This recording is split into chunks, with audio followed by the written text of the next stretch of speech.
Respecting the fact that indie gaming represents a wide variety of flavors, budgets, and talent levels across the entire scene, you'll often see impressive titles made by large teams of people sitting right next to much more humble offerings from very small ones that simply must make use of the tools available to them, trying to make the most of what they can.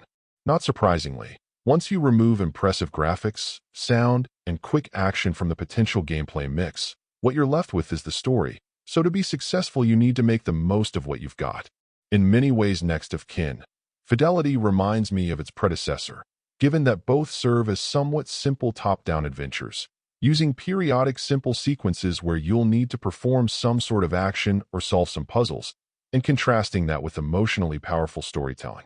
In the case of the original Next of Kin, this centered around the loss of the main character's wife and how he was struggling with the trauma related to that.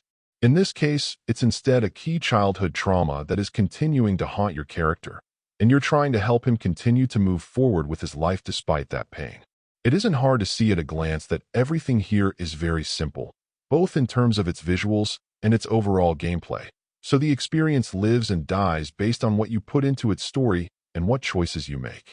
Thankfully, there is an element of player agency where some of your decisions will impact the outcome of this relatively short experience. So depending on how you feel about it all, you will at least have some potential reason to return to it more than once. Just bear in mind that given its humble setup, there needs to be a realistic limit on your expectations. Overall, my final score for the game ended up being a 6.8. And if you're interested in picking it up, it's currently available on the Switch eShop for $7.99. Thank you for taking the time to listen to this review. And if you'd like more information or ideas of indie games worth checking out on the Switch or the Switch 2, be sure to click on the link provided in the description. Until next time.